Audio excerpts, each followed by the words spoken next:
The 1%er Podcast with Sam Bakhtiar, bringing you the 1% knowledge to help you reach your full potential.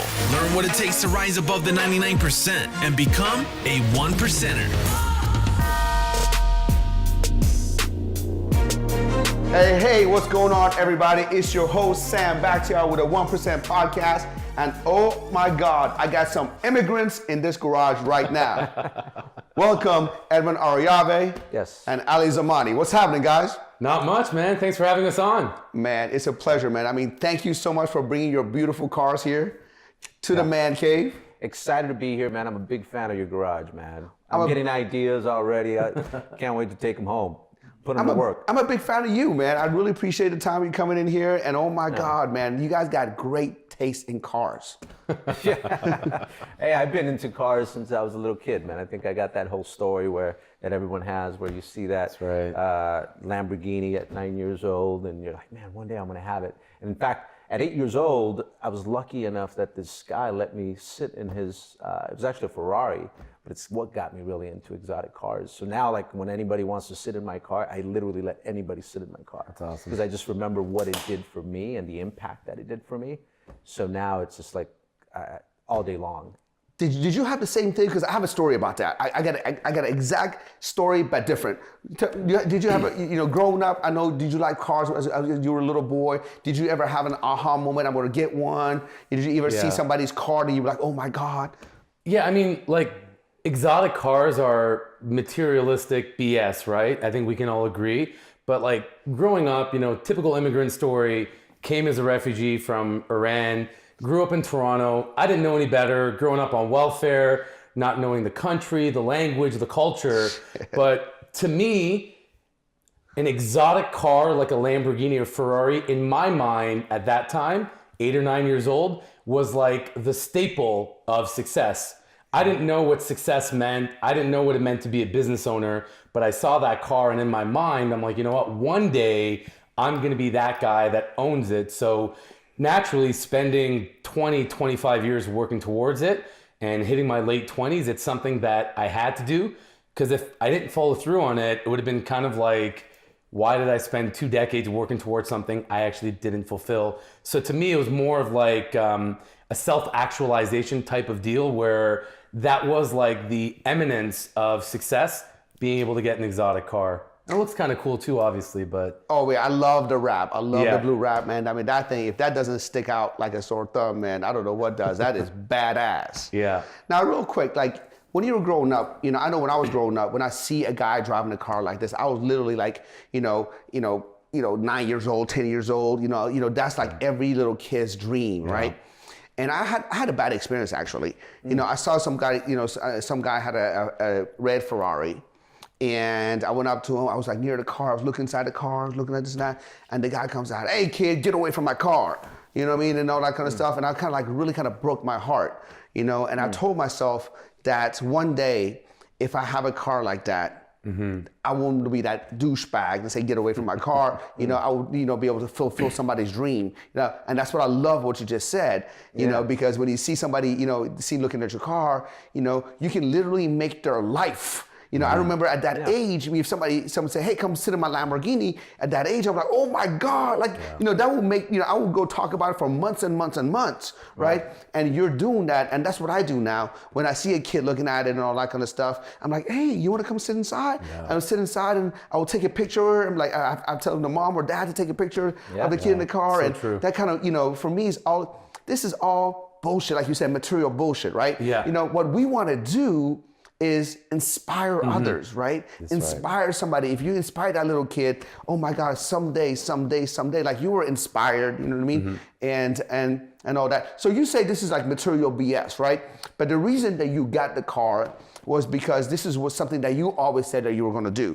So it was like you kind of fulfilled a promise you did to yourself. Exactly. It's a commitment I made that one day I'm gonna make it. And like, coming from Iran, as a refugee, I actually came from a very wealthy family. My grandfather in the northern part of Iran, he owned hundreds of properties, gas stations, hotels. My dad was 12 of 12 children. He was like a trust fund baby, right?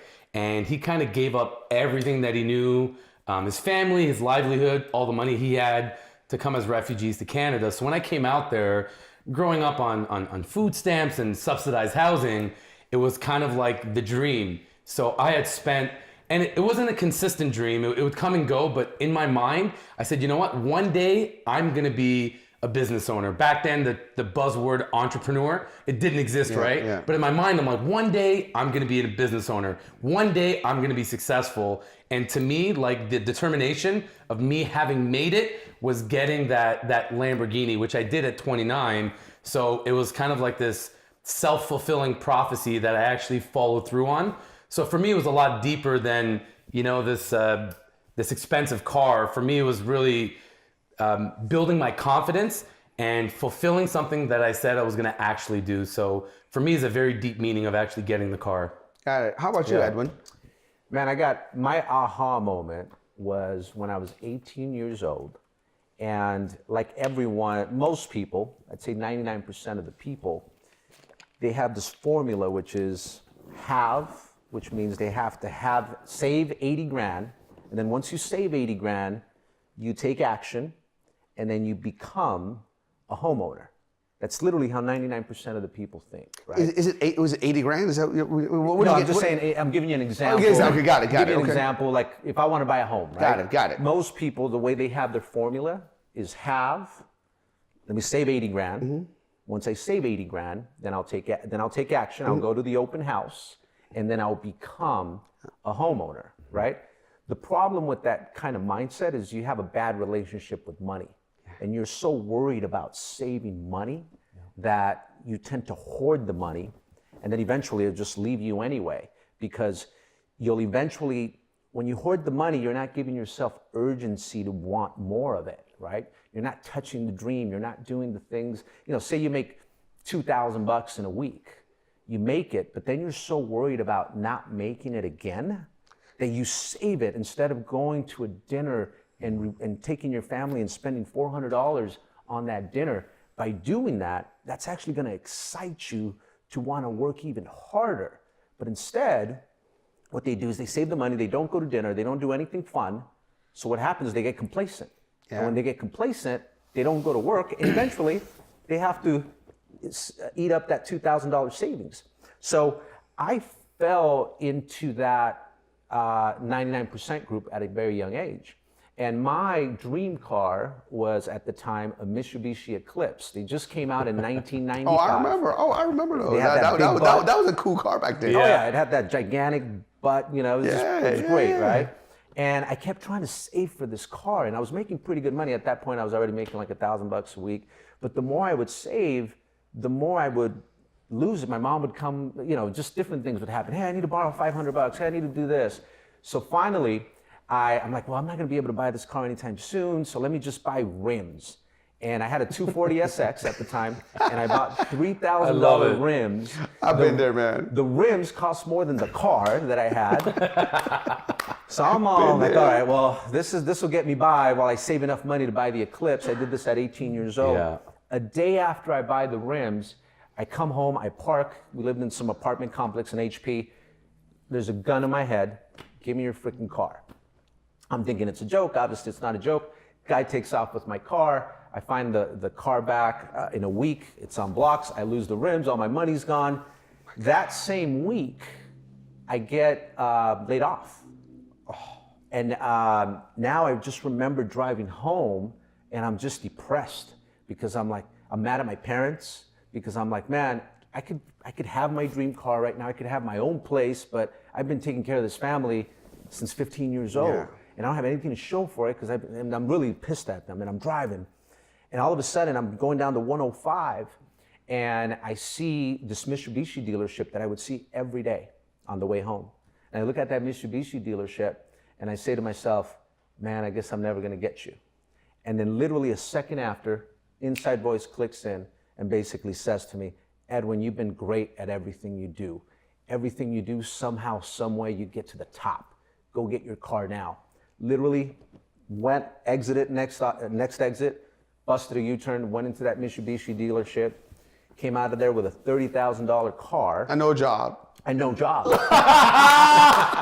Hey, I'm loving this. And at the time, I just thought, man, that's pretty ballsy, you know. But you know, now that I realized the science behind that, I had became, because the real way that formula works is you become. And right there, I became a money-making machine. Yeah. I said to myself, no matter what I do, I'm gonna make at least 100 grand a year. Even though I just got laid off, I know someone's gonna hire me within 2 weeks. And by getting this car, it's gonna make me wanna go to work 100%. versus staying home and collecting my unemployment check that was gonna be $400 a week. You had an abundance mindset. Exactly. That's right. And when you could see things through love and abundance versus fear and scarcity, you're gonna do a lot of great things in life. And literally, I buy the car, 2 weeks later, a week later, I almost landed a job that's paying me $90,000. The only reason I didn't get it is because I made it to the Final Four and the other 3 people had master's degrees. I'm 18 years old and I got intimidated. But a week after that, the phone company that I'd been working for the last 3 years called me back, gave me a raise, gave me a better position, and I started making like $1,200 a week. Nice. You know, but again, it goes back to that mindset of first you become, then you take action, and then you have. So for a home, for instance, I did that same thing with my home. I didn't have the money to buy my home, my first home, which was my mom's house. But what I did is I immediately went to an open house, even though I didn't have the money. Well, when I went to the open house, they gave me a blueprint on how to get it. Once I got the blueprint, I got excited about it. I'm like, oh shit, this is realistic. Man. $1,400 a month, I could do that in a day. Yeah. And then I just got to come up with $12,000 in 3 months. I'm like, okay, if I do 10 sales for the next 12 weeks, I'm gonna get my mom her house. And then, so it's become take action, which I did. So I became a homeowner. I said, I'm not a renter. And how that happened too is I just made 5 grand in 1 week. A roach wakes me up. I swore that was gonna be the last time a roach woke me up in my life. I ran to the sink, I washed my face, turned on the lights, and I said, I'm not a freaking renter, I'm an owner. That same weekend, I went to go look at open houses. All my friends made fun of me because they were like, dude, why are you gonna go look for a house? You made 5 grand this week, but what makes you think you're gonna do that for the rest of your life? A house is a 30-year commitment. My response to that is, whatever I do, I'm gonna make at least 100 grand a year, grand a year, which this is back in 1999. You knew your worth then. Exactly. So then I went to the open house. When I got the blueprint, then the last step is have. Have is just a deadline. And that's where you got to have integrity, because when you say you're going to do something, you go after it like your life depends on it. I drove home, picked up my mom, took her to the open house and told her, hey mom, this home's going to be yours in 90 days. She starts crying, I start crying, and it was game over after that. That is what kept me knocking on doors till 11 o'clock at night. And I always tell people, I basically just outworked everybody, and because I talked to enough people, I eventually got enough presentations, which gave me sales, which then gave me the confidence, because it's all about confidence. You put your back against the wall when you had no choice to perform. Right? Most people don't like to put themselves in a position like that. They like to put themselves, oh, well, if this doesn't work, then I do this. And that's the worst thing sometimes you have to say, you know what, I'm gonna burn the bridges. I can't go back. I have to perform. It's right here, right now. And I've been in this situation. When I started my business, you know, I put myself in a similar situation where I literally couldn't have one bad month or I've been out of business. I had to go move back with my mom. Yeah. So I can't, but it's funny, man, because, I like to read a lot of books, and, if Dave Ramsey was hearing this, man, he would just have a heart attack. Yeah. Because he's like, we've been taught the old way, like, oh my God, save. Don't make it move, be scared, do this and that. But you came from an abundance mindset and you said, you know what, man, I know what I'm going to work. I know what I can do. So let me commit to that. The only reason I'm going to be able to do that is let me commit. Let me put myself in a position that I have to perform. Yeah. And you did it, what everybody that the old school way, they're like, you did it the backwards. Oh my God, why are you going to take a risk? You took a risk because you knew that you could perform. Yeah, and I'm like you. I always say you got to put yourself in pressure situations that will increase your necessity level, that'll heighten your urgency level. Because for me, low stress is low performance. I thought I was the only crazy one like that. I mean, sometimes you guys are like, you understand, you guys are here, it's like therapy for me. You know, like a lot of times when I'm thinking I'm crazy, like, dude, Yeah. like, why you put yourself in these situations and all that kind of stuff.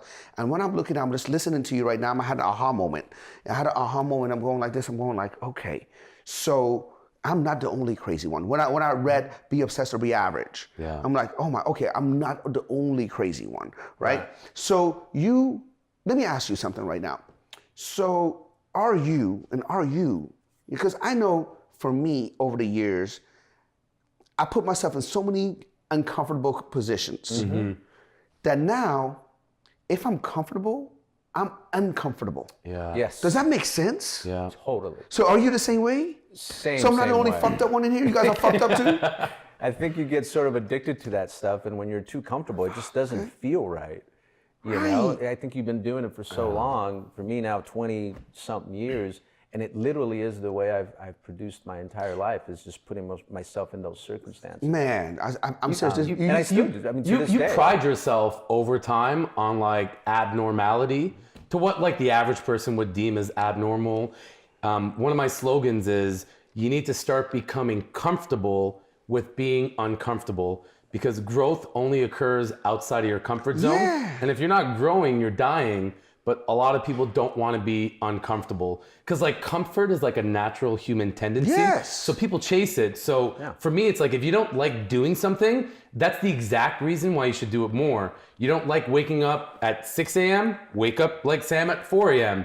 You don't like going to the gym 3 days a week, try 6 days a week. You don't like working 5 days a week, try 7 days a week. You don't like doing commission jobs, find more commission jobs, because the more you do it, the more comfort you have with being uncomfortable. So for me, that's really something that's actually been empowering over the years, because a lot of people say, he mentioned about having and being committed. Like, to me, the definition of commitment is staying true to what you said you would do long after the mood that you set it in has left you.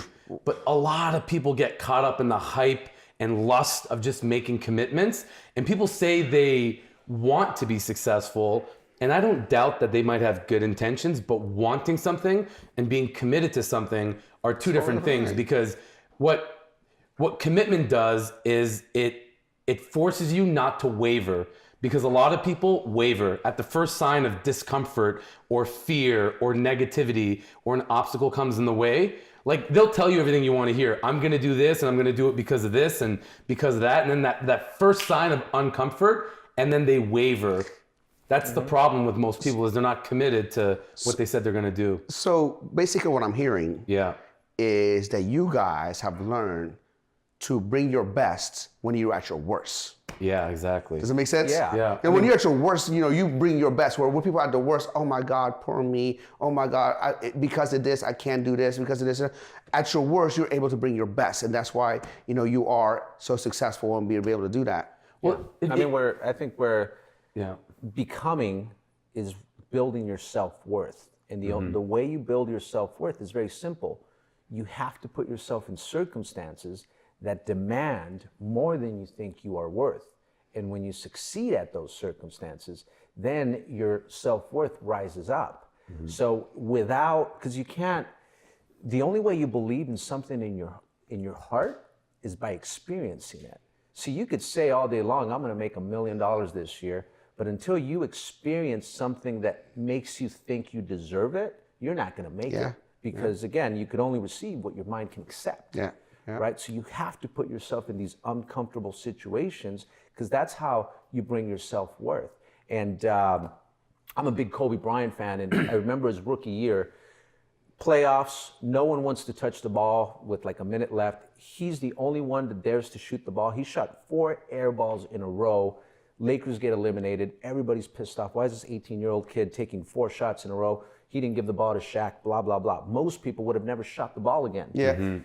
Next year, what does he do? He shoots even more. Well, what happens when you shoot? You'll eventually make them. Right. And when you make them, your confidence goes up. But he put himself in a circumstance that demanded more than he thought he was worth. And when he made them, all of a sudden his self-worth, because at the end of at that level, it's up to it becomes a mind game. And I think at our level as well, once you start growing, we all have talent, but it's that mindset, that unstoppable mindset of again, putting yourself in those circumstances, and it builds your self-worth. Doing podcasts now, man, 2 years ago, I wouldn't have been able to do this, man. It was my biggest fear to speak in front of people. Cameras would get me all sweaty. But I had to finally put me in that uncomfortable situation. And then when I succeeded at it, which was the first time I did the Power Players show on Grant Cardone, I think I was telling you earlier, I slept 1 hour the day before because I was so nervous. But I finally just threw myself to that fire. Then I succeeded at it. Yeah. And then I was like, hey, I can do this. I can do this. You know, now look how calm I am about it. This would not have happened 2 years ago. Yeah. But it took me putting myself in that fear, facing that fear. And I always tell people, on that other side of fear is the biggest gift you'll ever receive other than faith, which is building your self-worth. You know, I was just reading David Goggins' book, You Know You Can't Hurt Me. Mm-hmm. And he talks about, you know, when marathon runners and other people get the second wind.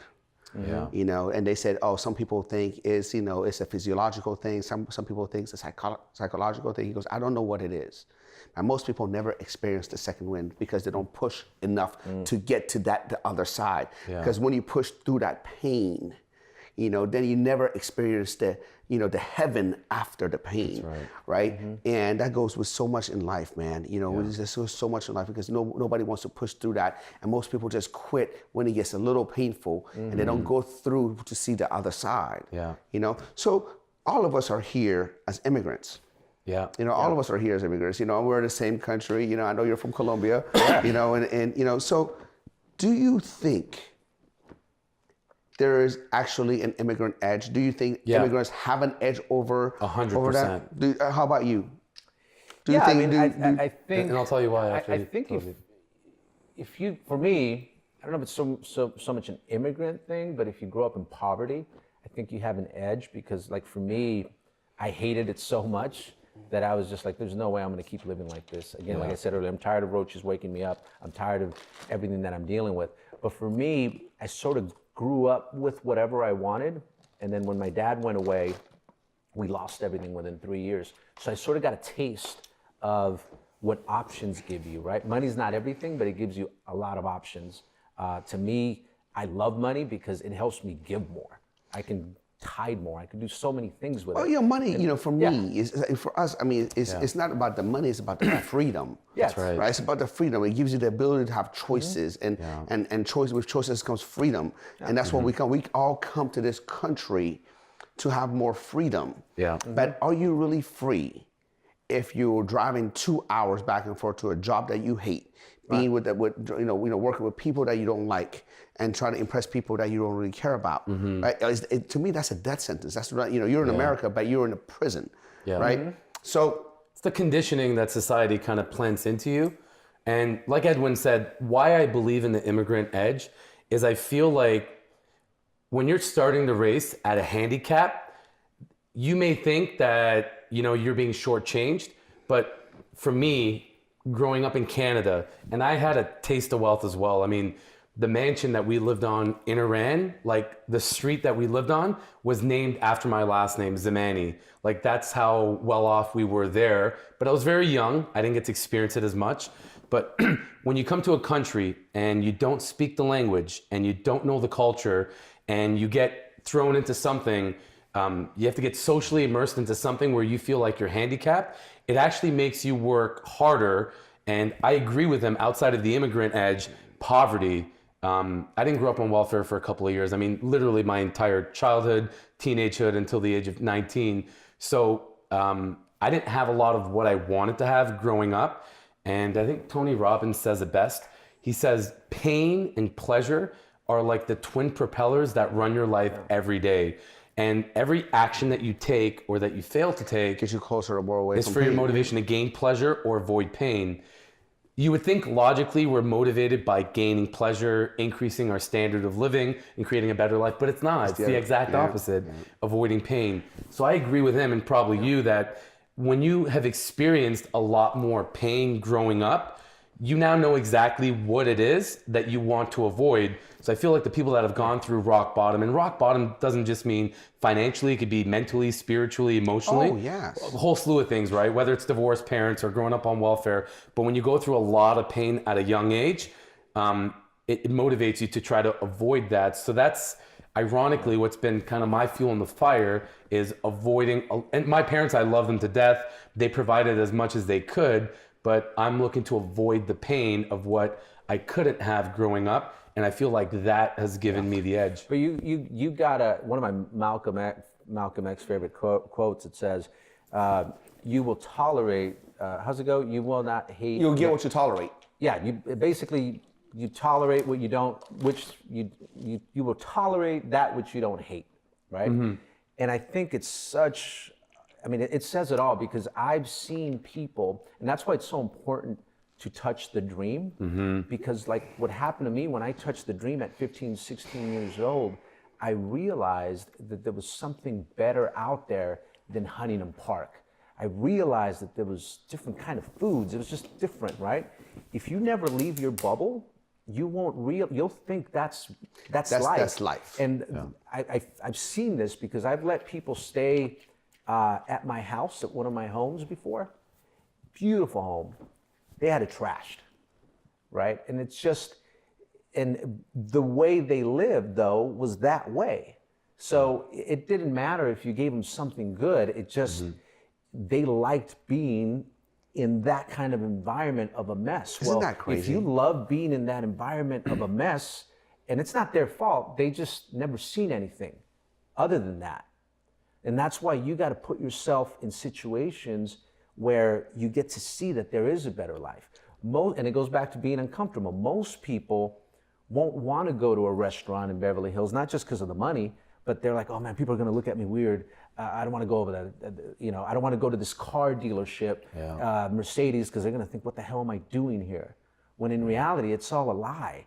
But by going to that dealership, it's actually going to excite them. That's the insecurities, right? The insecurities keeping them away. You know what I mean? It's the insecurity. It goes back to that fear. Gosh, man, I've learned, a big part of my success is that I stopped caring what other people think. Yeah. I really don't care anymore at all. I remember one time that, on a Saturday, I wanted to go buy a car. I was looking at an Aston Martin, and, I was just working out, and I had the company car. Yeah. I had a company, not a Volkswagen, it was a company Scion XP, one of those Xbox car, Yeah. And it was all wrapped up with a company logo and everything. So, but after wearing a shirt and tank top, went to the Aston Martin dealership, and, the guy looked at me and was like, he didn't get off his phone for like 15 minutes. Yeah. And then he was like, oh, so what do you drive now? And I was like, oh, proudly, I knew what he was doing. Proudly, short, that's my Scion XP, that's what I drive now. You know what I mean? And he was like, wow, you're coming up in this world. You know what I mean? And I sat down and had a conversation with him, explaining to him that, I can easily write a check for the car, but in this country, I don't even need to do that. I can just sign on the paper without zero money and you still get the commission. Yeah. And I declined the car and I went and bought a different car. But it's crazy. And you have to put yourself in those, and who cares what other people think? Yeah. Right. And you gotta put yourself in a place. You can't be a big fish in a small pond. Mm-hmm. Right. You know what I mean? You gotta go to a pond that's gonna be able to grow. And when you become the big fish in that pond, then you have to find a different pond to go to. That's right. Mm-hmm. Well, that's, the thing is in life, like society does a great job of making all of us very insecure. So as we grow up, we're looking for the security of a wage, security of benefits, security of a pension, security of a relationship, security of something, right? And a lot of people don't realize, like, what I love about life is you can actually form your own belief systems. A lot of it's conditioned and shaped through, politics, media, religion, environments, parents, teachers, friends. But you can actually make, and you don't realize this till like you get to your 20s or 30s, and you have that aha moment where I can actually control my belief system, whether they're empowering beliefs or limiting beliefs. And like he was talking about your self-image, you get to self-actualize in life who you want to be, where you want to be, kind of that life that you want to build. And you're talking about going to the dealership, and I used to do that in my early 20s, and nobody would pay me any mind, right? I'm like a simple door knocker that shows up. I didn't have money for that car, but I wanted to dream and touch the dream. And I remember I used to sit inside. Sometimes when they would let me sit in the car, I would sit inside the Lamborghini. I would literally close my eyes in the driver's seat. and I would smell the leather and just kind of get that emotional feeling of what it's like to be in the car. I'd grip the steering wheel, I'd close my eyes, and I would just soak it in. And then, what's ironic is a lot of times at nighttime when I'd be going to bed and visualizing, and it sounds really kind of corny and hokey and cheesy, but visualizing, goal setting, self-actualizing, this stuff actually works. Of course. And I'd close my eyes at nighttime, and I'd take a deep breath in through my nose, and I would kind of relive that moment of being in the car. So that's one thing I love about life, is you get to actually formulate your own belief system. You get to create your own opinions. I got a question for you, and for you as well. I know when we came to this country, I'm Iranian as well. Yeah. Iranians have their own belief system, and and some of it very good, but some of them also very limiting. You know what I mean? And when I came to the United States, I didn't want to say, well, I'm Persian. Oh, we only do this way. We only do this way. And even though it was forced on me, like, hey, Persians would do it this way. I want to be able to make my own belief system, like you said. That's right. You know what I mean? Hey, I love the way Persians do some things, but I really don't agree with the way they do other things, right? And so I brought, I kind of formed my own, like you said, belief system, my own thing. I'm not American. I'm not Persian. I'm not this. I'm Sam Bakhtiar. Sam Bakhtiar has his own belief system. I believe my own thing and all that kind of stuff. And I pick and choose what I want to take from what, right? And unfortunately, when you do that, man, I mean, you're like the black sheep of the fucking family, right? So I'm the black sheep. Oh man, for me, I'm the weird guy. Yeah. I'm the weird guy who, like, he works out every morning. Oh, he doesn't eat, korma sabzi. He doesn't eat korma sabzi. Or God, man, he brings his own food. Or he doesn't do this and doesn't do that and all that kind of stuff. And after a while, you just don't give a damn anymore. And did you experience the same thing? Oh yeah, I mean, Persians have a, what's the word I'm looking for? They're very prideful, but they're very narrow-minded and closed-minded as well. Luckily when we came to Canada, my parents were at this like in-between stage where they can still be influenced and impacted by socially immersing into a new culture. I came at the age of 5, right? So for me, I picked up on it really quick. So like my mom and dad are opposites, right? My dad came in his mid-30s, and he's like, I'm a ZAMANY. I come from a wealthy background, and this is who I am, what I know, and this is what I think. So when he came in, although he had this whole new culture at his fingertips, he never conformed. He never evolved. No, never evolved at all. And even 30 years after being in the country, he kind of started picking and choosing what he wanted to adapt to. My mom, on the other hand, kind of socially immersed herself and started to kind of learn a lot of the culture and pick up on like how things work in North America. But, inevitably, my parents, I love them to death. But it's tough, right? Like, an example, education. Education's held in a high regard in every culture, but especially the Persian and Middle Eastern culture, especially when you're a refugee and you're leaving your country. And I mean, it's not like we hopped on a flight and just showed up in Toronto and, hey, we're here. Like, we literally got fake passports from Paraguay, ripped up the passports on the airplane, down the toilet, landed in customs and immigration, and they had no idea where to send us back. So we didn't come over, the most traditional way, right? So you come in and you're literally abruptly and forcefully coming into a country because of the opportunity that you want to create for your children, right? Because in '79, you had a revolution in Iran with the Shah.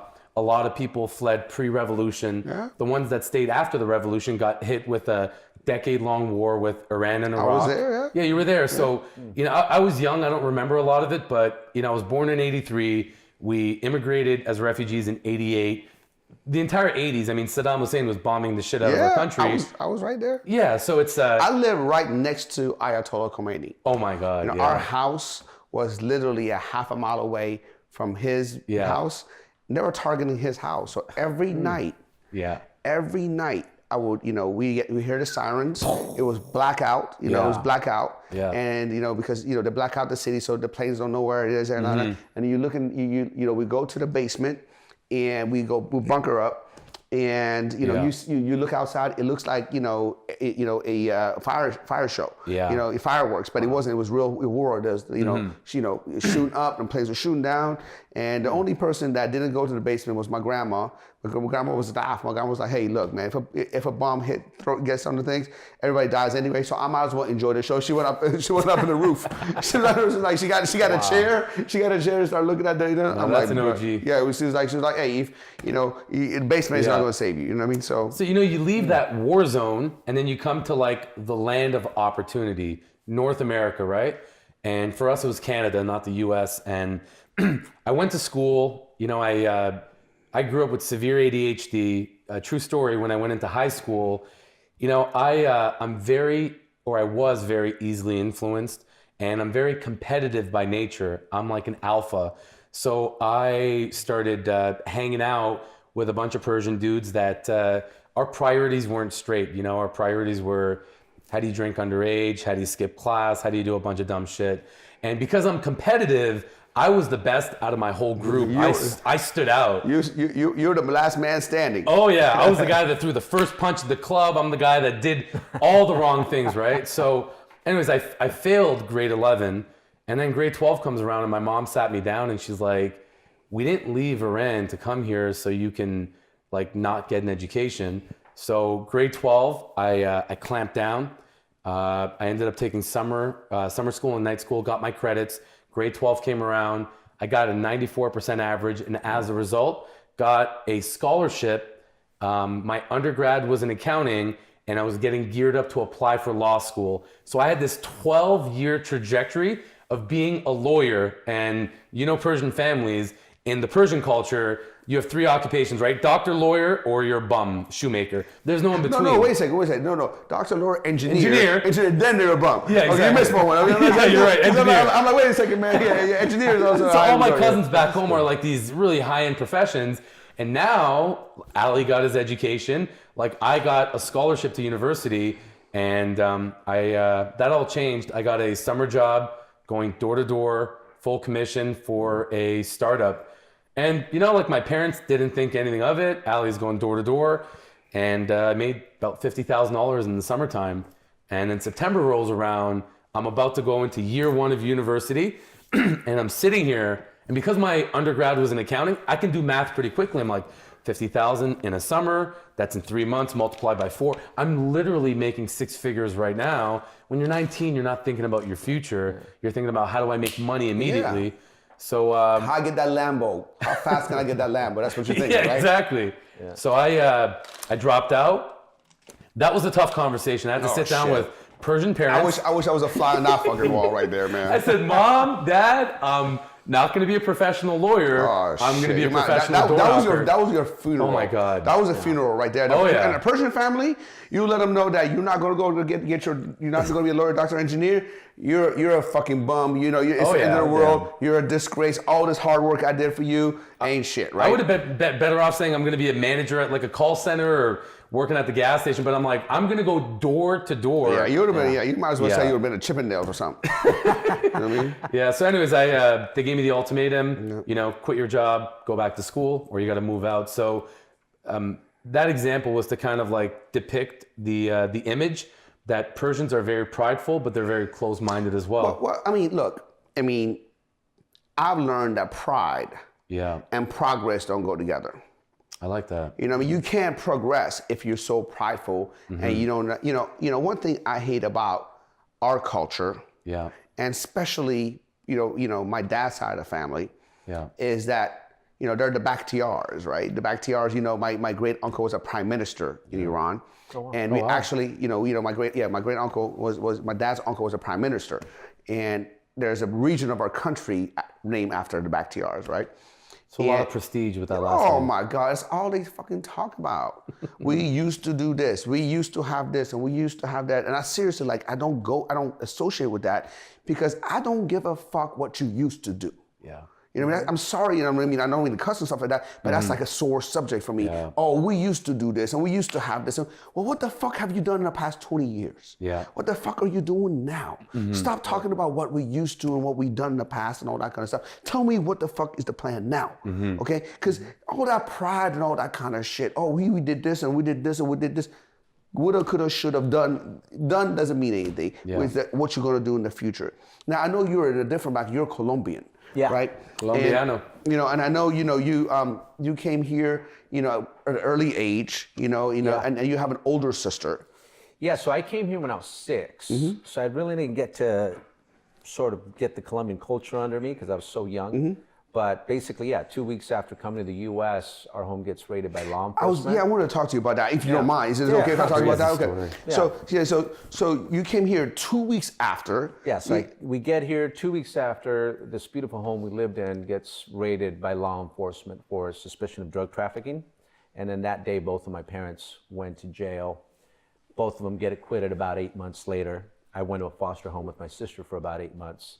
And then after that, we're thinking this nightmare is over, but it was just beginning. Every year after that, our home would get raided. Why though? I mean, was it some? For suspicion of drug trafficking, and then finally on the 4th year, my dad they put him away this time, and you know that was a big blow to me. And so what was it suspicious or was it something really going on? it was going on. Okay, it was going on. Okay. So finally, so I could just see your dad like Scarface coming in. Everybody was. I mean, he was more, you know, low key. Okay. But it's funny. I thought he sold clothes for a living. That's what they told me. And in fact, you know, you go to show and tell with the kids and stuff. I was like, what does my dad do? I don't know what my dad does. I just know he's always dressed up in a suit and, you know, he works his butt off. But even though I didn't know what he did for a living, I still admired that he always took care of everyone. And he was just always came through on his word. And one of the last things the cops were nice enough to allow me to talk to him before they put him in. And he asked me, he said, son, I need you to become the man of the house. I need you to take care of this family. And I gave him my promise that I would. And that was huge for me. Like, I never forgot about that. I'm like, I gave my dad a promise that I was going to take care of this family. So about 3 years later, we'd run out of money. And now we're so broke that we moved to Huntington Park because that's the only place we could find an apartment. Is that where you live, in that one room? Yeah, so we actually rented a 3-bedroom apartment. So we thought, okay, we're pretty good. But then like 6 months into it, we realized we can't afford it. So then we had to rent out 2 of the bedrooms in the 3-bedroom. And that's when we all slept in that one little tiny bedroom. And that's when I tell you the roaches would wake me up. But one of the beautiful things. How many people in that one house?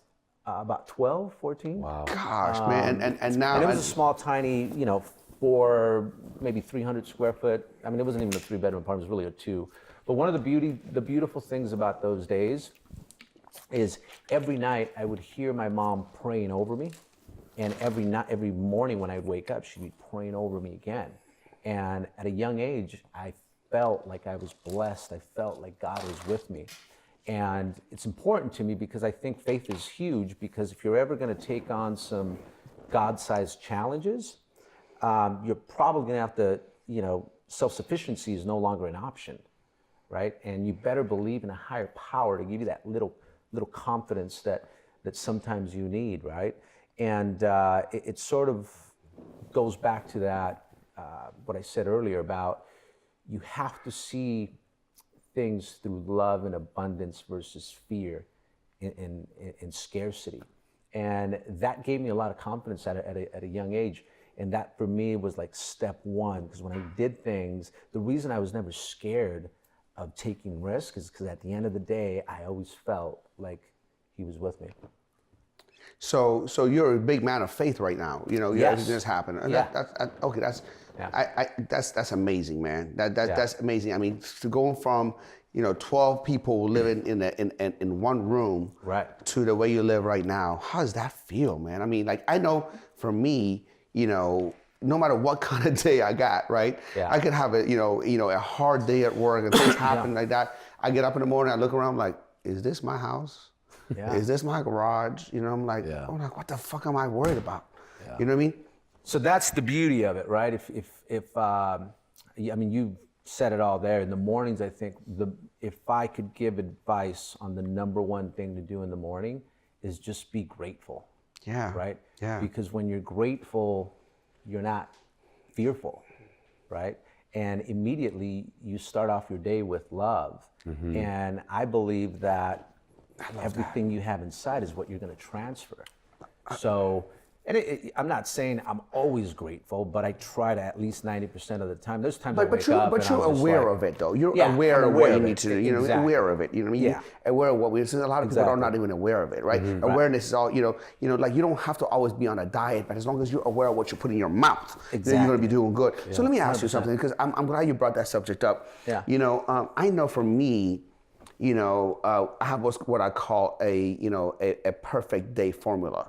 Right, you know, a series of things that I have to do in the morning to put me in a peak state, right? You know, I mean, and it's weird because if I don't do that, though, it's like, you know, kind of like, you know, you see a basketball player, you see Kobe Bryant, or you see any top basketball player, when they go to the free throw line, they go through it like a little ritual. They dribble the ball 3 times, they go like this to have the perfect shot, right? What do you do, Edwin? What is your perfect day formula? What is a series of things you do in the morning to put you at peak state? And I want to know what you do. So I wake up about 4:30, 5 a.m. latest, and first thing I do is get up, and as I'm going to go step by step. I literally go drink a glass of water. I have my glass of water every morning. I know you do. I can just see it. I drink it. As I'm going to brush my teeth, I'm thinking of all the things I'm grateful for. And I ask myself these 7 questions that I actually got from Ed Milet. And these 7 questions basically get me in that grateful state. And then I read about 15 minutes of devotional stuff, 15 minutes of about podcast, and then I'll read a book that maybe I'm reading. Then after that, as I'm doing that, I've already drank my pre-energy drink, getting me ready for my workout at 6 a.m. And then I hit a class at 6:10 a.m. From 6:10 a.m. to 7:10, I do my workout, get home, play with the kids. 8 a.m., I'm ready to rock. And in that peak state, the next 4 hours, I feel like I'm the guy from Matrix. Like it doesn't matter what problem comes at me. My muscles are so relaxed that I can just take on the world, right? Yeah. I can take on 100 emails real quick. Yeah. And one of the things I've gotten really good at, though, and I've made aware that I don't do, is I don't pick up my phone as soon as I wake up. I used to do that all the time, and I always tell people, I always put you in a fucked up mood, right? Always, right? Because the worst, and especially if the first thing you do is go on Insta, because on Insta everybody's living their best life, right? Yeah. Everybody's life is better than yours. So if that's the first thing you look at, you're just gonna feel like, man, my life is. And not only that, and then that emergency email. You know what I mean? So I've gotten really good at that, and because I would do that, and then I just get in a bad mood. That email would come in, and then I've got good at that, really good at that. Except, you know, now, you know, like the other day, my wife, you know, my wife's pregnant. You know, she texts me. You know, I work out at 4. She texts me at like 4:10. I couldn't, you know, hey, you know, I didn't pick up the phone till like, you know, an hour later. I'm pregnant, damn it. You know, what is the phone now? I'm like, girl, I don't want to be on the phone at 4 o'clock in the morning. You know what I mean? Ali, what do you do? What do you do? What's your perfect day formula? What do you do in the morning to put you at peak state? Like you know, like Edwin was saying, like, you know, when he does that, I mean, he's like all of a sudden like that Superman feeling goes in there. It's like, I'm ready to basically bring it on, baby. Yeah. What do you do? So one thing I'm going to agree with is I'm not always successful with this, but I try not to pick up my phone, especially with a lot of my operations. Isn't that just like a crack? That's the new crack. You know what it is if I check emails or phone calls or text messages, we're 2 hours behind Central Time. We're 3 hours behind Eastern Time. I have a lot of operations out there. So the minute I pick up the phone, I already feel like I'm behind. That's number one. Number 2, social media doesn't help out because you can't help but compare because everyone is like showing their highlight reel and you're living your behind the scenes. So you're waking up, getting started with the day, and you're seeing people on private jets and Lambos and looking happy and stuff. And the problem is, I actually think social media contributes to a lot of the mental health issues we have because 100%. Comparison is like the thief of joy. And a lot of people, they compare their lives too much. So I try to stay away from the phone. I have to ask this. I'm sorry, you know what I mean? But I mean, like, at this point, though, I don't compare my thing to anybody. You know what I mean? Do you still compare yourself to everybody? Because I don't give a fuck Yeah. And like, I mean, I don't give a fuck what anybody does or anybody thinks. I don't, private jet, Lamborghini. Yeah. Good for you. At this point, I'm like, you know what? Good for you. You know what I mean? You're at the ultimate level of freedom. I'd like to say I'm there. I'm not there just yet. As entrepreneurs, I think we're extremely grateful, but we're permanently dissatisfied, where we're always not dissatisfied, but permanently motivated to achieve more. So I'm very competitive by nature. Yeah, so when I see other people, it pushes me, but it also gets me anxious as well. I used to be competitive. I used to be very competitive and all that kind of stuff. But at this point in my life, man, I'm competitive, but I don't, I know that I'm gonna. I guess I've learned to block that kind of stuff off. I follow like less than 200 people. Yeah. I literally, and I literally like, I used to follow like 5,000 people. You know what I mean? Now like, I'm following, I don't care. Yeah. You know what I mean? So if I'm following you, if you're somebody that's really, really close in my circle, somebody that I really want to follow and all that kind of stuff. But I was just wondering. Sorry, I didn't mean to interrupt you in the middle of your thing. Give me another maybe 2 to 3 years. I'll be there. I don't know if you're there yet, but I'm in between right now. But you guys are like uber successful. You know what I mean? You guys, by comparison to the world, you guys are, the top 0.01%. You know what I mean? Comparing to the world. So that's why I was like, for me, I just like, I just block it off, man. Just block it off. I don't care what you do. I've stopped caring what people do. I've listened. There's an interview I saw with Floyd Mayweather. And as ignorant and cocky as he is, and I know him personally, I know his cousin, I've hung out with him many times. He says something to me that really stood up in an interview. He was fighting Canelo Alvarez, right? And he was fighting Canelo Alvarez, and then how doing that pre-fight interview, and he was like, "Well, did you see Canelo Alvarez has broken people's ribs in sparring sessions? Oh, do you know what are you gonna do with his power? What is your strategy?" And he goes, I don't watch anybody's tapes. Yeah. He goes, I don't watch anybody's tapes. Because you got all the strategy and all that kind of stuff, but when in the ring, it's a mental game. He goes, I don't know what here's exactly what he said that I was like, I'm getting goosebumps. He goes, and that has kind of been my, kind of my role model. Everybody has like, most people are like listen to, Earl Nightingale. I'm listening to Floyd Mayweather quote. Because I think I'm somewhere between Tony Robbins and Floyd Mayweather. I can be ghetto as fuck, and I can be sometimes I can be like real spiritual and shit. You know what I mean? So one thing that he said was like, he said, I don't know what he's gonna do. All I know is what I'm gonna do. That's right. You know what I mean? And that, I'm getting goosebumps talking about it because I don't care what he does. All I know is what I'm gonna do. I remember when my mom, I love my mom, but when the elections was going on, she was living with me for a few months, and I would come home. And she's like the old, Iranian lady. Yeah. Oh my God, did you see what Trump said? Did you see what Hillary said? Oh, did you see the shooting here? Did you see the shooting? I said, let me tell you something, Mom. I don't give a fuck what Trump's gonna do. I don't care what Hillary's gonna do. Because no matter who's gonna get elected, I know I'm gonna still get up at 3 o'clock in the morning. I'm gonna hit the gym at 4 o'clock in the morning, and I know what I'm gonna do. Yeah. That's why. Sorry, man. I'm on a rant. No, I agree with you. Like a lot of people try to blame their circumstances. They try to blame the government. They try to blame their parents. I mean, I could have blamed a lot of people. Like, I don't give that power to one individual person, because when you do that, you kind of fall trap of what I call being a victim. And victims, what they do is they blame, they complain, and they justify. And the kind of attitude I take is I always take full accountability, even when shit's not my fault. So if something happens that's out of my control, all I can control is my reaction to it. So I'm like an avid believer that life is 10% what happens to you, 90% your reaction to it. So if I get pulled over, I'm not gonna blame the cop for doing his job. I'm gonna say, you know what, good thing he slowed me down, because I won't get into an accident. I can live another day to see my kids. Like, anytime something happens, even when shit's not my fault, I try to take accountability. But to answer your question, like my morning ritual, I don't know. It's my opinion. You guys may not be the same, but for me, it requires effort every day to start out my day. It's not effortless. I don't just wake up in the morning and I'm like this positive, happy-go-lucky, motivational junkie.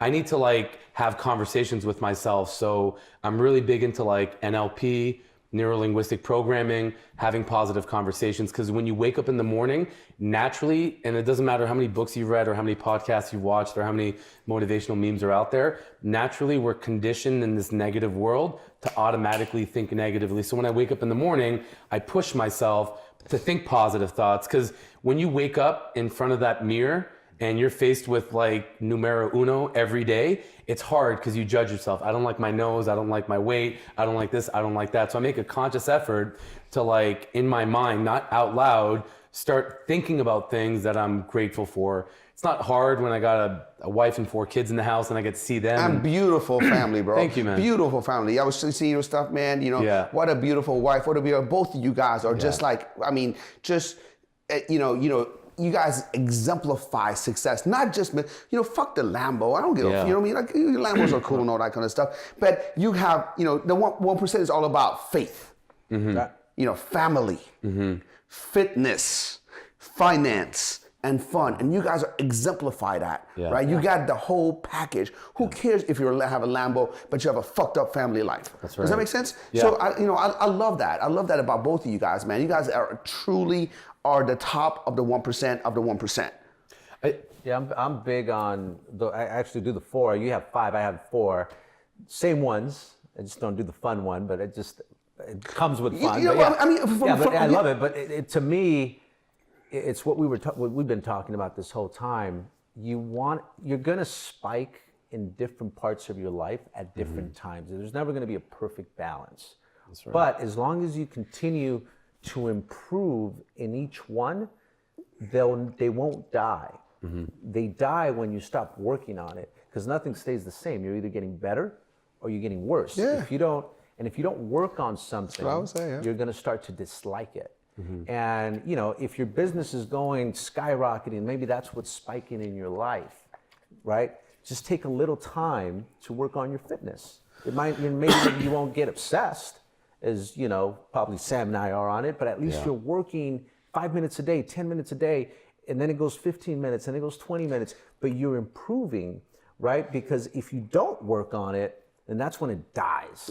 You're aware of it. The awareness of it is huge, right? You're aware of, okay, these are the areas of life that I need to work on. Hey, look, someday, I don't know if you guys agree, someday, I'm a fucking perfect husband. And another day, I'm just the worst husband because I'm fucking busy at work. I can't get shit done. But I know, wait a second, I got to balance it out. Right? So like last week, last week, we had a scheduled trip, to take my daughters to the Gwen Stefani concert and all that kind of stuff. My 9-year-old was, I want to go see Gwen Stefani, this and that. So I got the whole VIP treatment, take them to the thing. Sweet. My wifey couldn't go, so I felt bad. I'm like, fuck, the wifey's on bed rest, this and that. So this week, guess what? Treating the wife out. So I got to be able to balance it out. Be able to be that. As long as you're, so for me, balance is not, you can't be balanced every day. But as long as you balance, you can't be balanced every battle, but as long as you balance the war. The long term, you'll be able to balance it out. That's what people always say. Well, I got to do 4 hours to this. I got to get 42 hours to this. You can't do that shit every day. So there's days that I got to work 12, 14, 15, 16 hours a day. But guess what? Then that's going to allow me to take the whole weekend and be able to take the wife out, to Newport and hang out and all that kind of stuff. So. And if you could sacrifice, it's all about communication, right? So I told my wife, hey, during the week, because I'm still on the business side, still very spiked up. So on the week, I told my wife, hey, during the week, I'm probably not going to be around because I'm not going to get home till probably 8 o'clock at night. But I promise you on weekends, no more 4-hour basketball games. It's 16 hours all for the kids.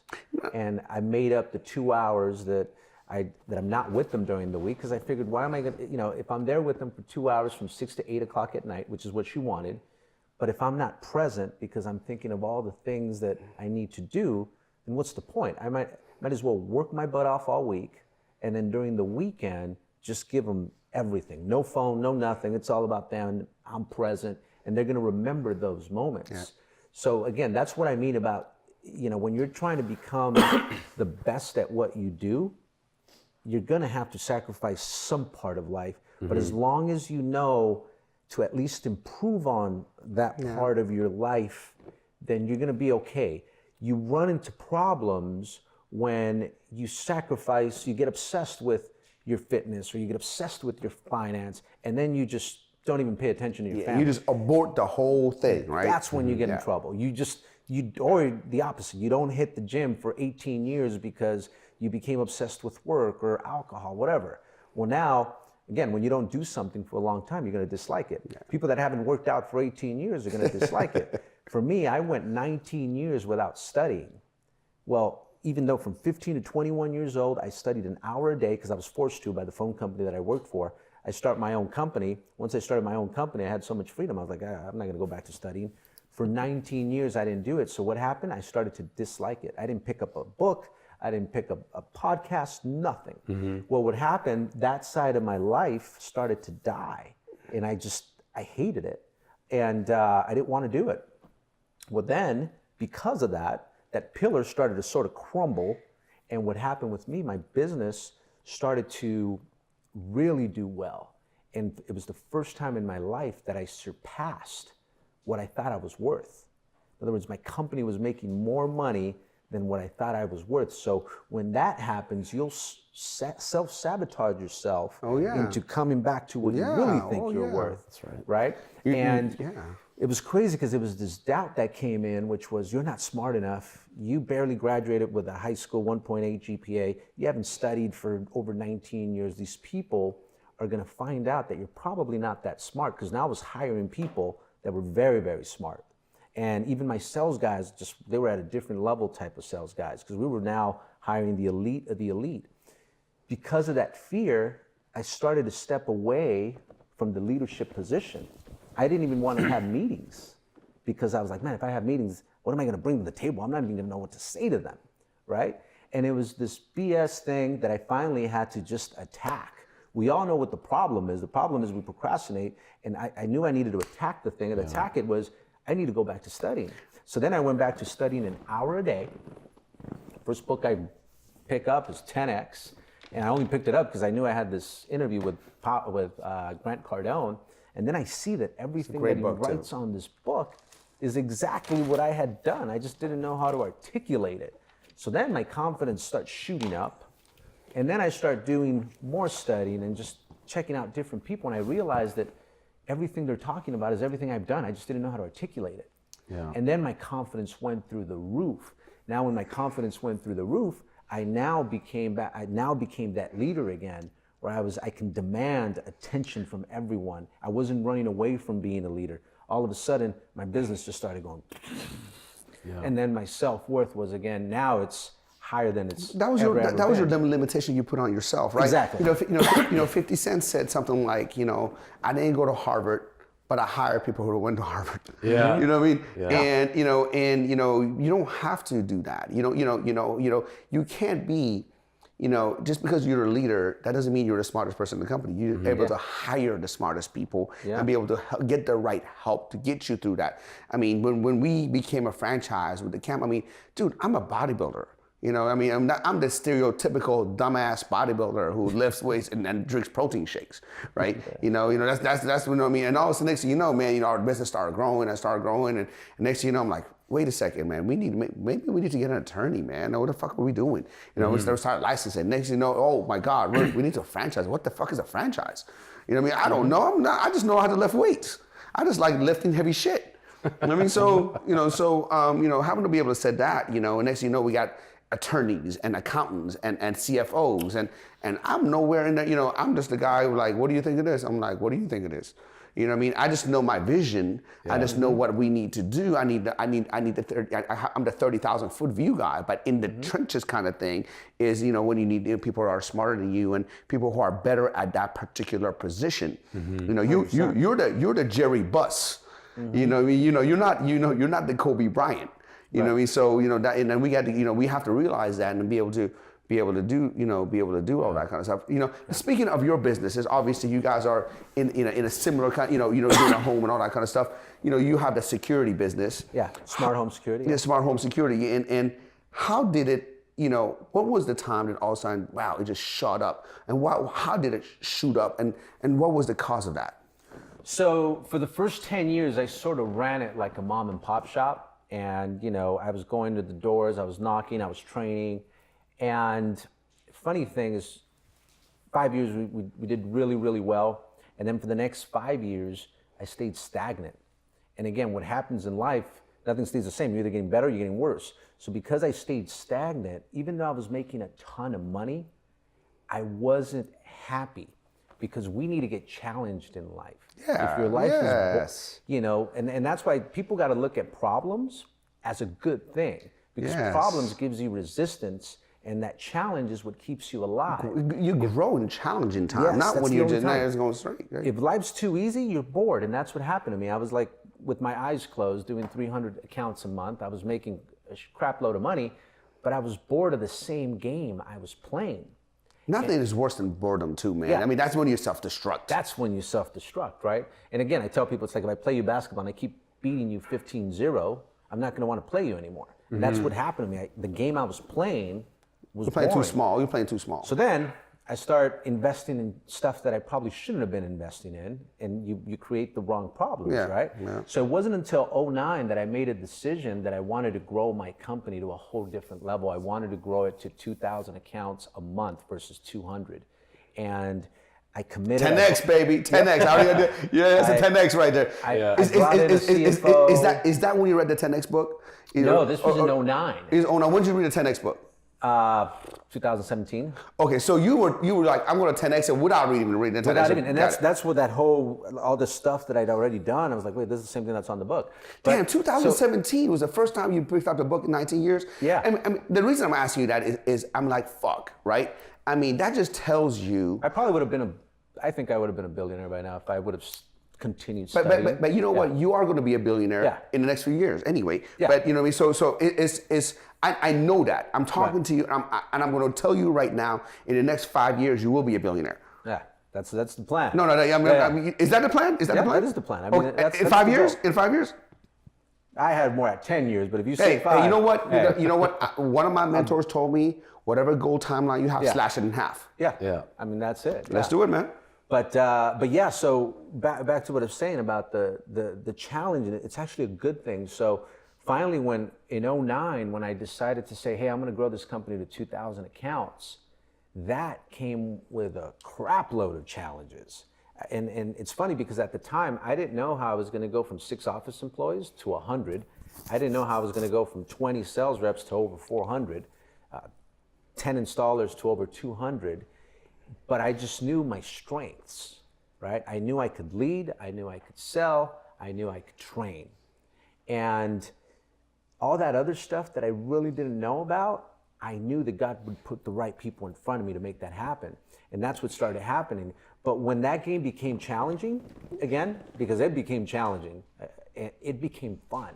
Because now it was like, my competitive nature was like, man, I need to solve this. And I always look at life now as a game. It consists of 3 things, which is purposes, which are your goals. Your purposes comes with problems. Your job is to solve those problems. And when you solve that problem, you get what's called restricted freedom. Mm-hmm. Restricted freedom is where you get to celebrate, rejoice, and more importantly, be present so you can be fulfilled. What was happening to me, I'd skip from that solving part to immediately finding a new purpose. And I didn't give myself a time to be present. So I became basically hooked on achieving and accomplishing and just wanting the next accomplishment, but I wasn't taking the time to celebrate and be fulfilled. Yeah. And the worst thing that could happen to you is success without being fulfilled. And then the other part of being on that restricted freedom is the reason it's restricted freedom is the last thing you want in life is total freedom. Because to your point, when you have total freedom, you become bored and you'll start making some dumb decisions. Yeah. And again, the purposes come with problems. The bigger the purpose, the bigger the problem. Solve it, get restricted freedom, do what you need to do, and then you better find a new purpose, because if you don't find a new purpose, then you're gonna get bored in life. And then you do that for your 4 pillars, in your case, the 5 pillars, right? That's the part where you're constantly improving, and you never have to compete against anyone, or compare yourself to anyone, because you're constantly competing with yourself. Yes. That's what I've learned in life. Yeah. That's what I learned in life, man. Mm-hmm. You know, I've learned in life, that came from my bodybuilding competition. you know, that I couldn't control what the judges were looking for. Because these bodybuilders and these fitness models, they go crazy because what they're chasing is what's called a pro card. That's the ultimate, right? But the problem is that in basketball and football, it's very objective. The ball either goes in the hoop or it doesn't, right? It's either a fucking touchdown or it's not a touchdown, right? Yeah. There's no fucking ands or buts. They're gonna replay that shit. They'll be like, okay, it's a touchdown because it's both these people around. In bodybuilding, it's subjective. One judge thinks that's a great looking physique. One judge thinks, oh no, man, he's too skinny, or one judge thinks, oh well, he's too built, or one judge thinks, oh, last. So I've learned that, you know what, I wasn't gonna go in there because of a judge. I'm gonna get in the best shape of what I think for me is the ideal physique. I don't care what trophy I got. I went there in the best shape. I was trying to outdo what I brought in the stage last time, right? Not what the judge was looking for, or what they were just in this, and that for me was the ultimate.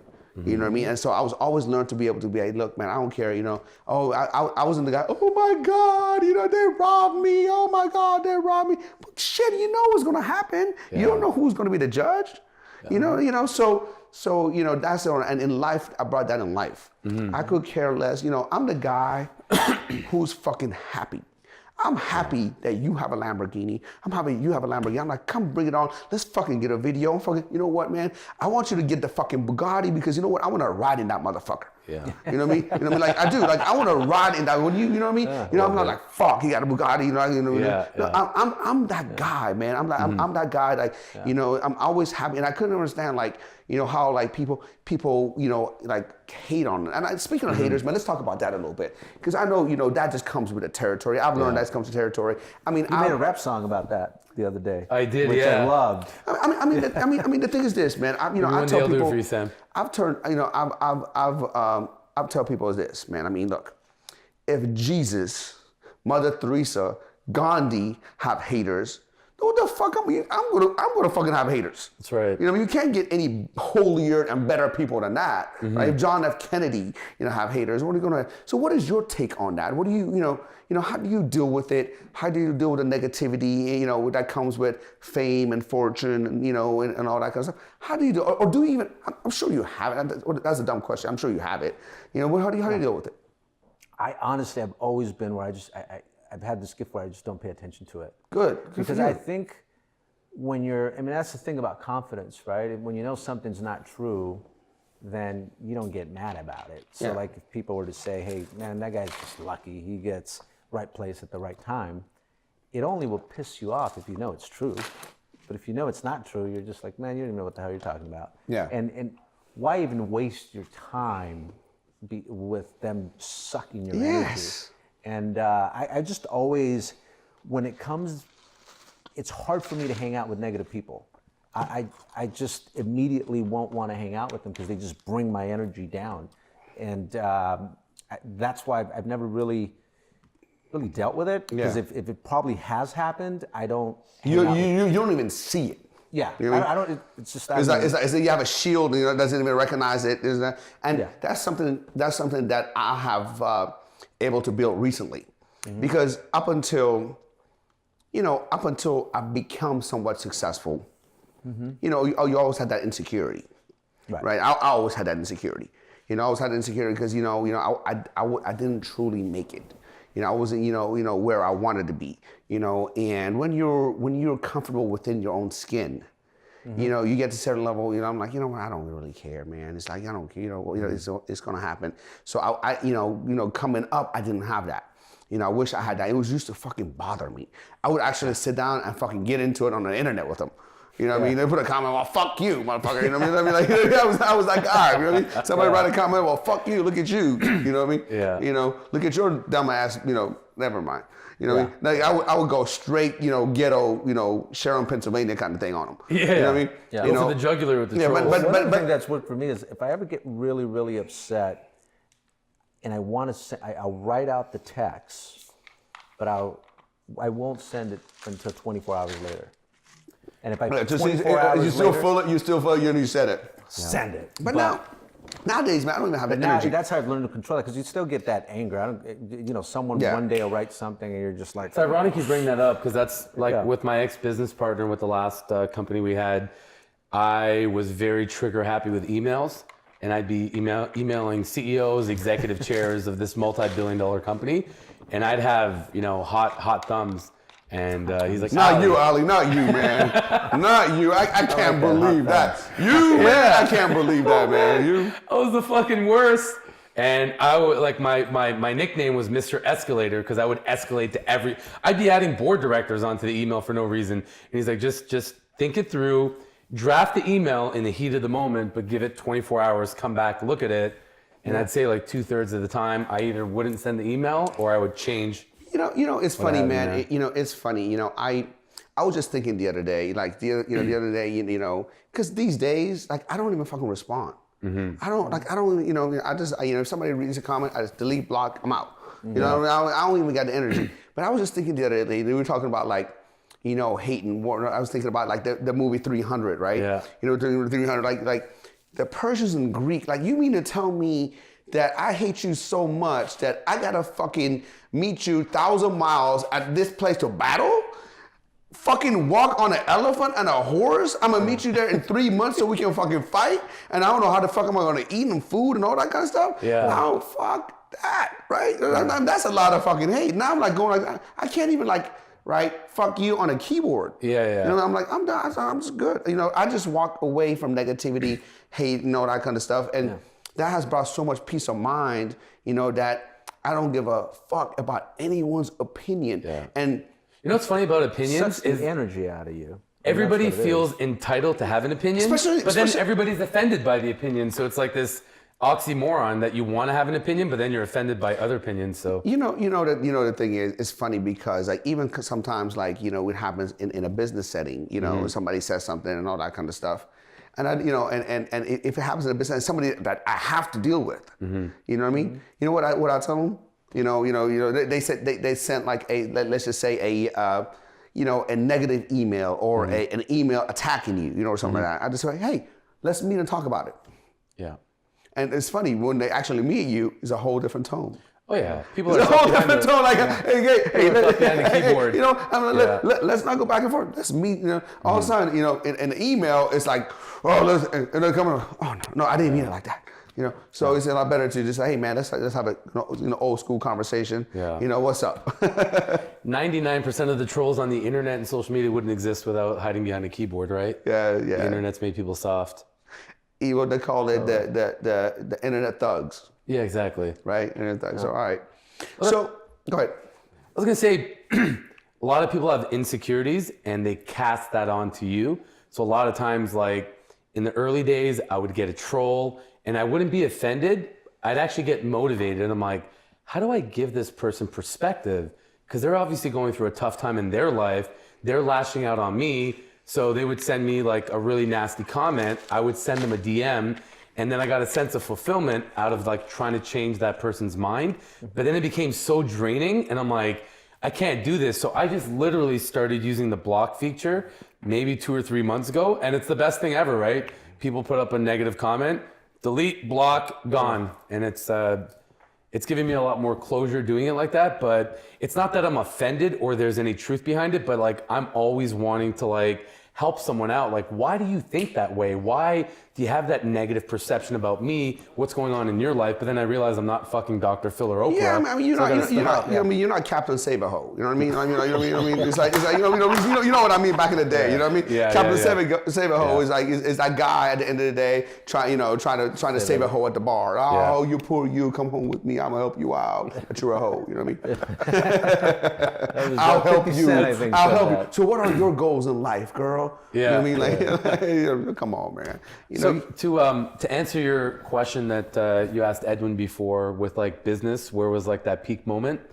By nature, I'm like an overachiever. So I don't believe in moderation. It doesn't exist in my vocabulary. I mean, you take it to. I mean, like I thought I didn't believe in moderation. Yeah. But you're at a whole new level of. Like I'm on good behavior right now because we're inside your garage. But usually I'm very outgoing, eccentric, in your face. And so go ahead. I want to finish that, but then I want you to tell me, how does your wife deal with you. Yeah, You know what I I mean? will. Because I mean, are you like all go crazy and at home all of a sudden like you're a whole different person, or do you have different switches? You know what I mean? And because I know like with that kind of intensity, Yeah. you know what I mean? Like, do you because for me I'm that kind of intense out there, Yeah. but I had to learn. And this is something I had to learn because I used to bring that intensity back here. Yeah. Like, back home. I learned to like before I come in, it's almost like I'm taking my shield off. Yeah, And then I come home as a civilian. Well, like traditionally, I've had 2 modes: on and fucking turbo. That's it.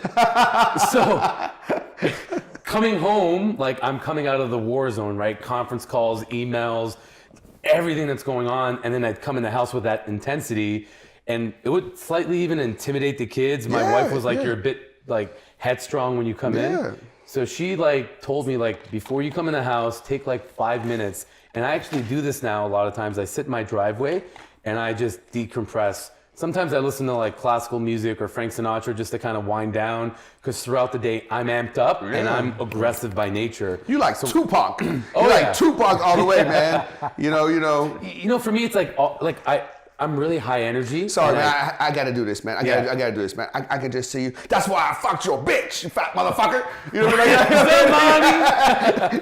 I can just see you Tupac in that shit. Yeah. You know, all day, like going like this, and then coming home and all sound like Frank Sinatra, Zen mode, and all that. Fly me to the moon. Sorry, man. I was just imagining that, man. I had to stop you in the middle of your thing because I can just see the Tupac. I've learned to be more multifaceted and kind of tone it down.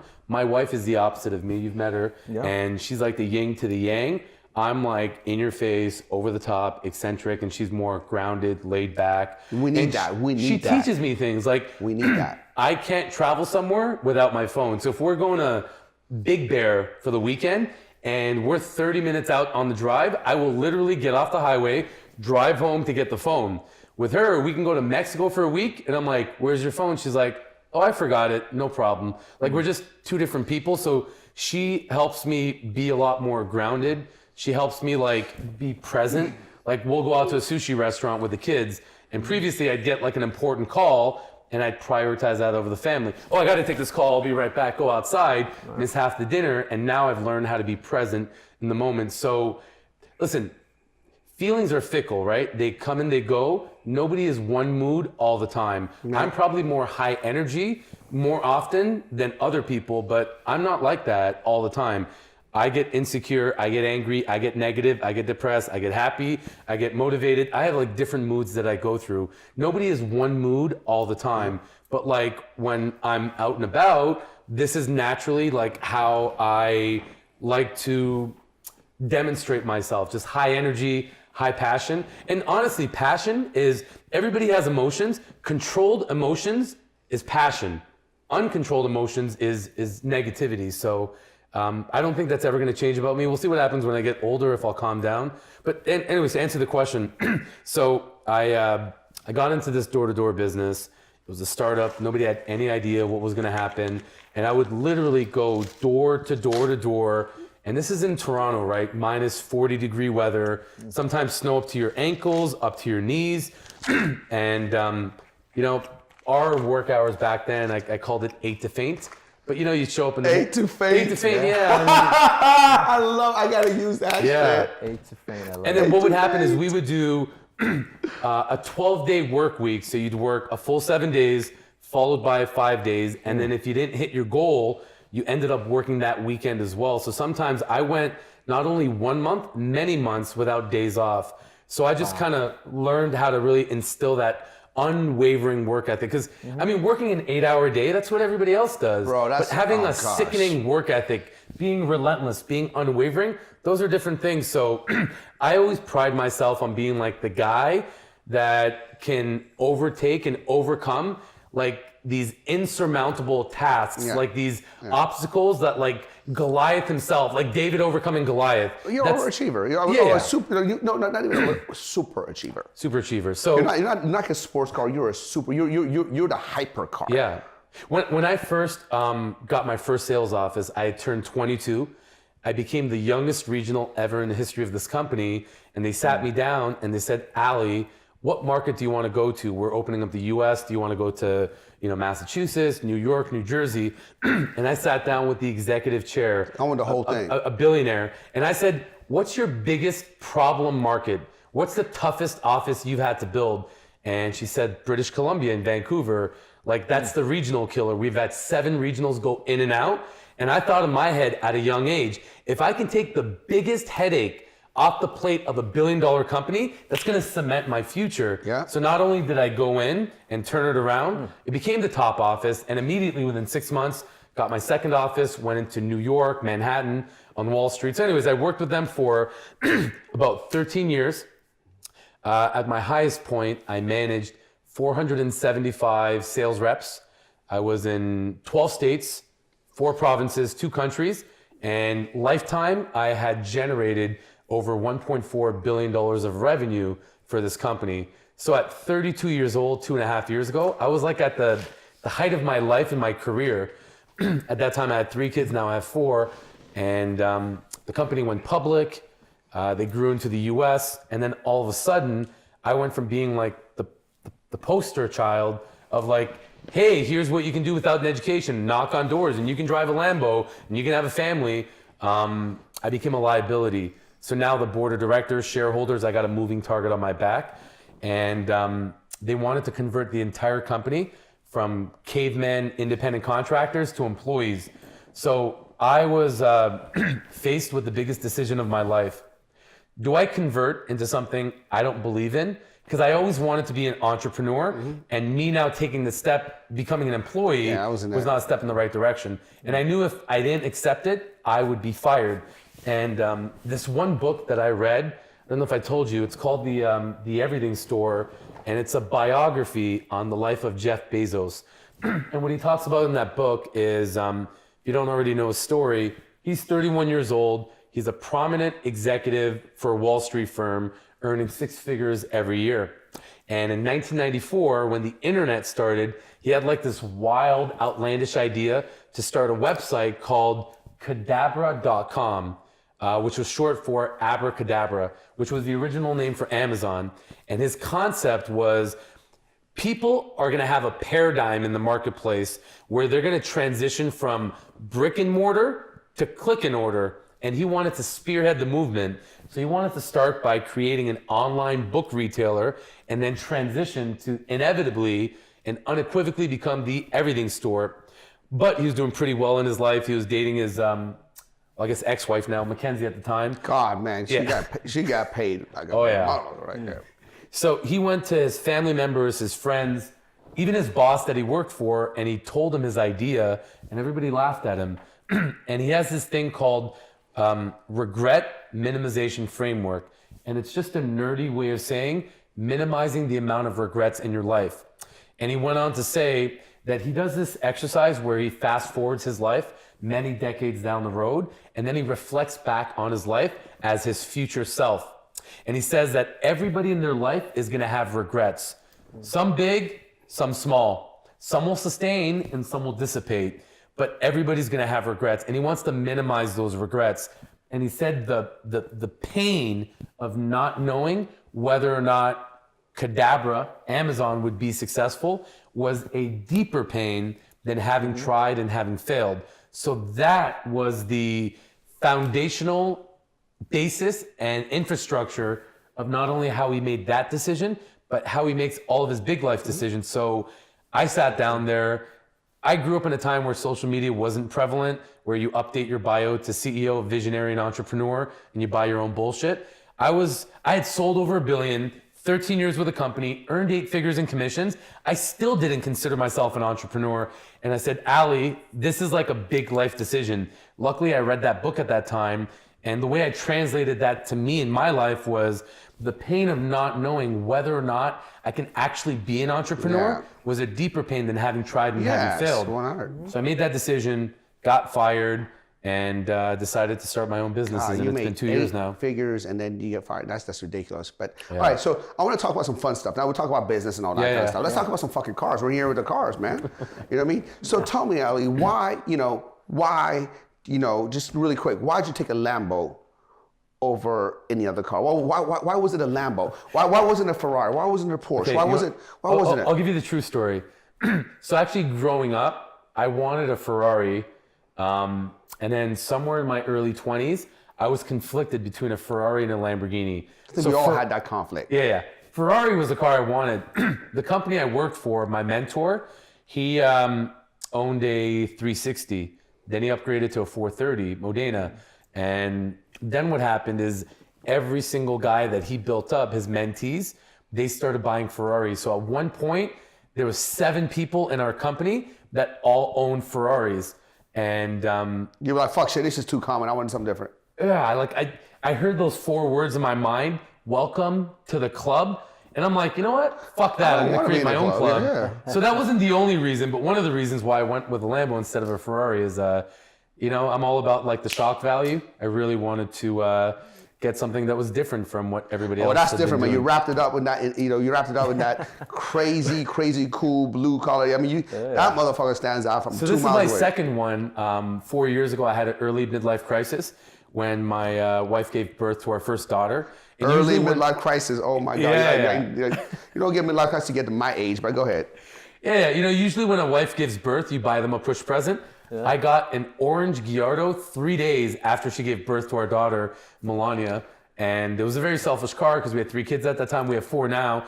And when she gave birth to Layla a few months ago, I said, honey, I think it's time for an upgrade. And it's ironic. It happened within a week of her giving birth again. This time I got her a push present. And then I got a white Huracan like Edwin's. And I'm like, fuck, how do I outdo an orange Gallardo? So I'm like thinking of a color scheme in my head on a scale of like 1 to epic. And then I'm like, you know what? Fuck, I'm gonna bring Dubai to the US. And then I thought about chrome blue. That's pretty cool. All right, Edwin, how about you? So it's funny enough, I bought my first Lamborghini 10 years ago, 2 months after my daughter was born. But actually, that's actually a pretty cool story. Yeah. So the Lamborghini was the first thing I told myself I couldn't get in everything I've ever done. Like there's been nothing that I've said I can't get other than the Lamborghini. 2004, I'm like, I had a Porsche Turbo, I had a Range Rover. I'm like, I'm good where I'm at. I don't need no Lamborghini. That's for people that are just making way more money than I am. Fast forward to 2006, I'm living in Woodland Hills. As I'm coming down the hill, there's a Lamborghini dealership. This is during the boom of the real estate world. So all of a sudden, all these 23-year-olds are driving around in Lamborghinis, and I'm like, what the hell? And it made me realize, like, hey, I've always wanted this car. Why did I shut that dream down? Again, like you always done it with the house. You did it with the house. We did it with the Mitsubishi. Why not the fucking Lambo? That's what I said, and it's like another aha moment. So I go into the Lamborghini dealership, and I realize that it's going to cost $300,000. Then by the time you're financing it, it's going to be like $550,000 or something. I'm like, well, I can't pay that much. If I'm going to really buy this, I'm going to own it. I'm going to pay it cash. And then I realized, okay, well, it's $300,000 to pay it cash. So then I'm like, well, I don't want to use my income right now because then I just feel bad about throwing $300,000. So let me do something different other than the income that I'm getting now to get this $300,000 car. So I give myself a 2-year goal. I was 32 at the time. I'm 30 at the time. I'm like, I want to buy 32 because by the time I'm 40, every freaking Yahoo's driving the Lambo, right? So little things that I use to make me competitive and play a game with myself, right? And I knock so now I go, so at this point I wasn't knocking on doors anymore. The company I had for 7 years, and I would knock on doors. So now I made myself go back to knocking on doors. And I would knock from 6 p.m. at night to 10 p.m. So I'd work from 8 to 5, go home, get ready to hit the field from 6 to 10. I'd knock doors. Every sale I would get, I would put towards this fund, towards the Lamborghini. Year and 10 months passed by, I have $155,000 saved. And I literally think to myself, damn. You're 150 short. I'm 150 short, and I literally said this to myself. I know it seems impossible, but I don't fail. I'm just gonna keep pushing, and I know I'm gonna get this freaking car. I don't know how, but I'm gonna do it. Just like you always done it. Just like I've always done it. Always done it. I get a call 2 weeks later from the broker. He says, Edwin, I got your Lamborghini. He describes it to the T, exactly how I want it. Rims, shades, blackout lights in the back. And I'm like, yeah, but I don't have the money for it, man. I still got like 2 more months. He's like, no, that's why I'm calling you. I found a guy, he's got 4 Lamborghinis. He bought one for his wife. His wife doesn't want to drive it because she got pregnant as soon as he bought it. It only has 600 miles. He owes 260. And I said, well, I only have 150. He said, yep, he'll go with you to the bank tomorrow. He'll pay 110 just to get rid of it.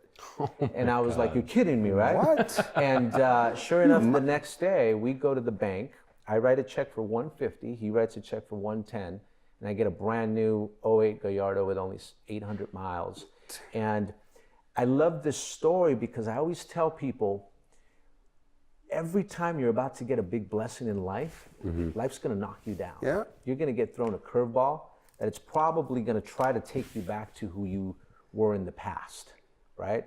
If you're coming out of jail, you're doing great, something's gonna happen to sort of knock you back down to that person you used to be, and you have a choice. Do you go back to that same person, or you say, shit happens, I'm just gonna keep pushing and I'm gonna make this? I can just say Al Pacino, man. Every time I'm trying to bring me back. Right, and for me, I'm 100% confident that if I would have at that moment said, there's no way I'm gonna get this car, I would have never got that call. Yeah. So yeah, I always tell people it's important to know, right as you're gonna get your big blessing, get ready for that big curveball that's gonna come your way. And when you get hit with it, just freaking get up and keep pushing forward, and you're gonna see some blessings come, like that story with what are the chances that I would meet a guy that had 4 Lamborghinis that just wanted to get rid of it, and that was willing to pay 110 grand for it? Because for him, he just didn't want, he just went, I'm out, I'm done. That's Right. what I mean. And that's another example of becoming. Was that guy stand back So there? become, I said, I know, right? Becoming, I said, I'm gonna be a Lamborghini owner. I took action, and then I just gave myself a date. And then you go after that date like your life depends on it, and never waver from any impossibility that your mind will try to trick you into believing. Because your mind will trick you into believing that it's impossible.